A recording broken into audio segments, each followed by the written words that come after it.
ಓಂ ಶ್ರೀ ರಾಘವೇಂದ್ರಾಯ ನಮಃ ಎನ್ನುವ ಈ ಅತ್ಯಂತ ಶಕ್ತಿಶಾಲಿ ಹಾಗೂ ಪವಿತ್ರವಾದ ಮಂತ್ರದೊಂದಿಗೆ ನಮ್ಮ ಇಂದಿನ ಈ ವಿಶೇಷವಾದ ವಿಶ್ಲೇಷಣೆಯನ್ನು ಆರಂಭಿಸೋಣ.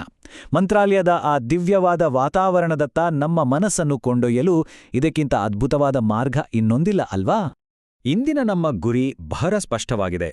ಶ್ರೀ ರಾಘವೇಂದ್ರ ಸ್ವಾಮಿಗಳ ಪವಿತ್ರ ಬೃಂದಾವನದ ದರ್ಶನ, ಅದರಲ್ಲಿಯೂ ವಿಶೇಷವಾಗಿ ಬರುವ ಈ ವೈಶಾಖ ಅಮಾವಾಸ್ಯೆಯ ಪರಮ ಪವಿತ್ರ ದಿನದಂದು ಭೇಟಿ ನೀಡಲು ಬೇಕಾದ ಸಮಗ್ರವಾದ ಮಾಹಿತಿಯನ್ನು ಕಲೆ ಹಾಕುವುದು.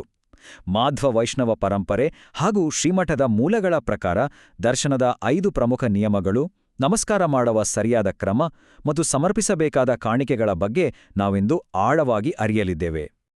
ಹಾಗಾದ್ರೆ ತಡ ಮಾಡೋದು ಬೇಡ, ನೇರವಾಗಿ ವಿಷಯಕ್ಕೆ ಬರೋಣ. ನಮ್ಮ ಇಂದಿನ ಈ ಹಾದಿಯಲ್ಲಿ ಪವಿತ್ರ ಬೃಂದಾವನ, ದೈನಂದಿನ ದರ್ಶನದ ಸಮಯ, ದೇವಾಲಯದ ನಿಯಮಗಳು, ಸೇವೆಗಳು ಮತ್ತು ಮನೆಯಲ್ಲೇ ಪೂಜೆ ಮಾಡುವ ಕ್ರಮಗಳ ಬಗ್ಗೆ ಒಂದೊಂದಾಗಿ ನೋಡ್ತಾ ಹೋಗೋಣ. ಮೊದಲನೆಯ ವಿಭಾಗ, ಪವಿತ್ರ ಬೃಂದಾವನ. ನಮ್ಮೆಲ್ಲರಿಗೂ ತಿಳಿದಿರುವ ಹಾಗೆ ರಾಯರು ಪ್ರವೇಶಿಸಿದ್ದು ಜೀವ ಸಮಾಧಿ, ಅಂದರೆ 1671ರಲ್ಲಿ ತುಂಗಭದ್ರಾ ನದಿ ತೀರದಲ್ಲಿ ಮಹಾನ್ ಸಂತ ಶ್ರೀ ರಾಘವೇಂದ್ರ ಸ್ವಾಮಿಗಳು ಮುಂದಿನ ಅನೇಕ ತಲೆಮಾರುಗಳನ್ನು ಹರಸಲೆಂದೇ ಸ್ವೈಚ್ಛೆಯಿಂದ ಪ್ರವೇಶಿಸಿದ ಶಾಶ್ವತ ಧ್ಯಾನದ ಸ್ಥಿತಿಯಿದು. ಹಾಗಾಗಿ ಈ ಸ್ಥಳಕ್ಕೆ ಅಷ್ಟೊಂದು ಅಗಾಧವಾದ ಶಕ್ತಿಯಿರೋದು. ಅದರಲ್ಲೂ ವಿಶೇಷವಾಗಿ ವೈಶಾಖ ಅಮಾವಾಸ್ಯೆಯ ದಿನ ಈ ಬೃಂದಾವನದ ದಿವ್ಯಶಕ್ತಿ ಉತ್ತುಂಗದಲ್ಲಿರುತ್ತೆ ಅನ್ನೋದು ಮಾಧ್ವ ಪರಂಪರೆಯ ನಂಬಿಕೆ. ಅಂದಿನ ದರ್ಶನ ಸಾಕ್ಷಾತ್ ಜನ್ಮಾಂತರದ ಪುಣ್ಯ. ಇದೇ ಕಾರಣಕ್ಕೆ ಮಂತ್ರಾಲಯದಲ್ಲಿ ಅಮಾವಾಸ್ಯೆಯನ್ನು ಅತಿ ಪವಿತ್ರ ದಿನ ಅಂತ ಪರಿಗಣಿಸಲಾಗುತ್ತೆ. ಈಗ ಎರಡನೇ ವಿಭಾಗ, ದೈನಂದಿನ ದರ್ಶನ ಮತ್ತು ಅದರ ಸಮಯ. ಇಲ್ಲಿರುವ ವೇಳಾಪಟ್ಟಿಯನ್ನು ಒಮ್ಮೆ ಗಮನಿಸಿ. ಬೆಳಿಗ್ಗೆ 6 ಗಂಟೆಯಿಂದ ಮಧ್ಯಾಹ್ನ 2 ಗಂಟೆಯವರೆಗೆ ಹಾಗೂ ಸಂಜೆ 4ರಿಂದ 9ರವರೆಗೆ ದರ್ಶನಕ್ಕೆ ಅವಕಾಶವಿರುತ್ತೆ. ಆದರೆ ಮಧ್ಯಾಹ್ನ 2ರಿಂದ 4 ಗಂಟೆಯವರೆಗಿನ ವಿರಾಮವನ್ನು ಮರೆಯಬಾರದು. ಗರ್ಭಗುಡಿಯ ಶುದ್ಧೀಕರಣಕ್ಕಾಗಿ ಆ ಸಮಯದಲ್ಲಿ ಮಠವನ್ನು ಮುಚ್ಚಲಾಗುತ್ತದೆ. ಹಾಗಾಗಿ ನಮ್ಮ ಭೇಟಿಯನ್ನು ಈ ಸಮಯಕ್ಕೆ ತಕ್ಕಂತೆ ಯೋಜಿಸಿಕೊಳ್ಳುವುದು ಬಹಳ ಮುಖ್ಯ. ದಿನದ ಆರಂಭ ಹೇಗಿರುತ್ತೆ ಗೊತ್ತಾ? ಮುಂಜಾನೆ ಸರಿಯಾಗಿ 7 ಗಂಟೆಗೆ ಪವಿತ್ರವಾದ ಪಂಚಾಮೃತ ಅಭಿಷೇಕ, ಆಮೇಲೆ 7:30 ಸುಮಾರಿಗೆ ಸಂಕಲ್ಪ ಮತ್ತು ಪಾದಪೂಜೆ ನಡೆಯುತ್ತೆ. ಮಧ್ಯಾಹ್ನ 1 ಗಂಟೆಯಿಂದ ಅನ್ನಪ್ರಸಾದ ಶುರುವಾದ್ರೆ ದಿನದ ಕೊನೆಯಲ್ಲಿ ಅಂದ್ರೆ ಸಂಜೆ 7 ಗಂಟೆಗೆ ಕಣ್ಮನ ಸೆಳೆಯುವ ರಥೋತ್ಸವ ಸೇವೆಗಳು ಇರ್ತವೆ. ಮುಂಜಾನೆಯೇ ಮಠಕ್ಕೆ ತಲುಪಿದ್ರೆ ಎಲ್ಲಾ ದಿವ್ಯ ಆಚರಣೆಗಳನ್ನ ಕಣ್ತುಂಬಿಕೊಳ್ಬೋದು. ಮುಂದಿನ ವಿಭಾಗ 3, ದೇವಾಲಯದ ಪ್ರಮುಖ ನಿಯಮಗಳು. ವೈಶಾಖ ಅಮಾವಾಸ್ಯೆಯಂತಹ ವಿಶೇಷ ದಿನಗಳಲ್ಲಿ ಜನದಟ್ಟಣೆ ಹೆಚ್ಚಿರುತ್ತೆ. ಹೀಗಾಗಿಯೇ ಸರಿಯಾದ ದರ್ಶನಕ್ಕಾಗಿ ಇಲ್ಲಿನ ಈ 5 ಪ್ರಮುಖ ನಿಯಮಗಳನ್ನ ಚಾಚೂ ತಪ್ಪದೆ ಪಾಲಿಸಲೇಬೇಕು. 1. ಮಠದ ಪ್ರವೇಶಕ್ಕೂ ಮುನ್ನ ತುಂಗಭದ್ರಾ ನದಿಯಲ್ಲಿ ಸ್ನಾನ. 2. ಬೃಂದಾವನದ ಸುತ್ತ ಸಂಪೂರ್ಣ ಮೌನವಾಗಿ ಪ್ರದಕ್ಷಿಣೆ. 3. ಹೊರಗಿನ ಯಾವುದೇ ತಿನಿಸುಗಳಿಗೆ ಒಳಗಡೆ ಅವಕಾಶವಿಲ್ಲ. 4. ತಲೆಬಟ್ಟೆ ಅಥವಾ ಕೂಲಿಂಗ್ ಗ್ಲಾಸ್ ಹಾಕುವಂತಿಲ್ಲ. ಮತ್ತು 5. ಸರದಿಯಲ್ಲಿ ನಿಂತಾಗ ಸಂಪೂರ್ಣ ಶಾಂತಿ ಕಾಪಾಡುವುದು. ಈ 5 ನಿಯಮಗಳು ಆಧ್ಯಾತ್ಮಿಕ ಶಿಸ್ತಿಗೆ ಅತ್ಯಂತ ಅವಶ್ಯಕ. ಇನ್ನು ವಸ್ತ್ರ ಸಂಹಿತೆ ಮತ್ತು ನಮಸ್ಕಾರದ ಕ್ರಮಗಳ ಬಗ್ಗೆ ಹೇಳೋದಾದ್ರೆ ಶ್ರೀಮಠದ ಸ್ಪಷ್ಟವಾದ ಕಟ್ಟುಪಾಡುಗಳಿವೆ.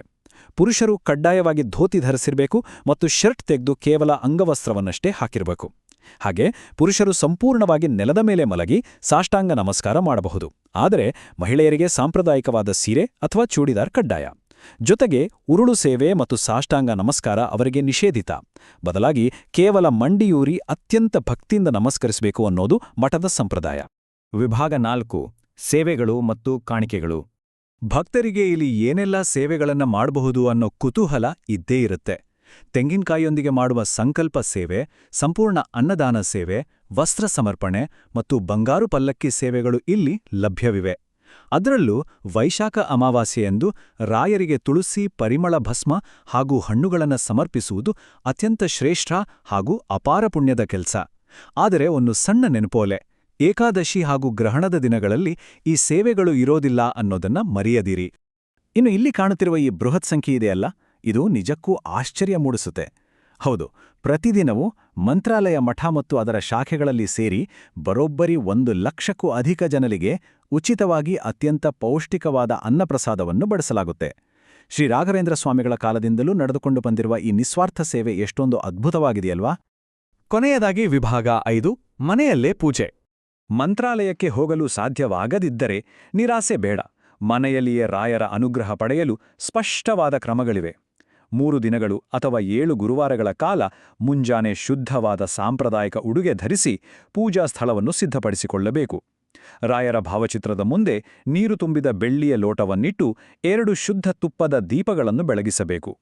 ನಂತರ ಅತ್ಯಂತ ಶ್ರದ್ಧೆಯಿಂದ ಪ್ರದಕ್ಷಿಣೆ ಮಾಡುತ್ತಾ ಕನಿಷ್ಠ 11 ಬಾರಿಯಾದರೂ ಶ್ರೀ ರಾಘವೇಂದ್ರ ಸ್ತೋತ್ರವನ್ನು ಪಠಿಸಬೇಕು. ಪ್ರದಕ್ಷಿಣೆ ಮಾಡುವಾಗ ನಾವು ಹೇಳಬೇಕಾದ ಪರಮ ಪವಿತ್ರವಾದ ಸ್ತೋತ್ರವೇ ಇದು. ಈ ಜಪ ಮುಗಿದ ನಂತರ ಆಗುವ ಒಂದು ವಿಶೇಷ ಗಮನಿಸಿ, ಆ ಬೆಳ್ಳಿಯ ಲೋಟದಲ್ಲಿನ ನೀರು ಬರೀ ನೀರಾಗಿ ಉಳಿಯೋದಿಲ್ಲ, ಅದು ಮಂತ್ರಗಳ ಶಕ್ತಿಯಿಂದ ಅಭಿಮಂತ್ರಿತ ಪಾದೋದಕವಾಗಿ ಬದಲಾಗಿರುತ್ತೆ. ಆ ಪವಿತ್ರ ಜಲವನ್ನ ಮನೆಯ ಪ್ರತಿಯೊಬ್ಬರಿಗೂ ಪ್ರಸಾದವಾಗಿ ನೀಡಬೇಕು. ಇದು ಸಾಕ್ಷಾತ್ ರಾಯರ ಸಾನ್ನಿಧ್ಯವನ್ನ ನಮ್ಮ ಮನೆಯಲ್ಲೇ ತಂದುಕೊಡುತ್ತೆ. ಈ ಎಲ್ಲ ಆಚರಣೆಗಳ ಹಿಂದಿರುವ ಅತಿ ದೊಡ್ಡ ಸತ್ಯ ಏನಂದ್ರೆ, ನಾವು ದೇವಸ್ಥಾನದಲ್ಲಿ ಮಾಡುವ ಸೇವೆಗಳೇ ಆಗಿರಲಿ, ಮನೆಯಲ್ಲೇ ಮಾಡುವ ಪೂಜೆ ಆಗಿರಲಿ, ಬಾಹ್ಯ ಆಚರಣೆಗಳಿಗಿಂತ ದೇವ್ರು ಮೆಚ್ಚುವುದು ನಮ್ಮ ಒಳಗಿನ ಶುದ್ಧ ಭಾವವನ್ನು.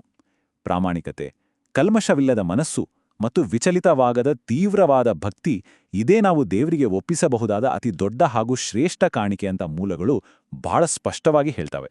ಇಂದಿನ ಈ ವಿಶ್ಲೇಷಣೆಯ ಮೂಲಕ ಮಂತ್ರಾಲಯದ ಮಹಿಮೆ, ದರ್ಶನದ ನಿಯಮಗಳು ಹಾಗೂ ಆಚರಣೆಗಳ ಬಗ್ಗೆ ಸಾಕಷ್ಟು ವಿಚಾರಗಳನ್ನು ನಾವು ತಿಳಿದುಕೊಂಡೆವು. ಆದರೆ ಈ ಎಲ್ಲದರ ಜೊತೆಗೆ ಒಂದು ದೊಡ್ಡ ಪ್ರಶ್ನೆ ನಮ್ಮ ಮುಂದಿದೆ.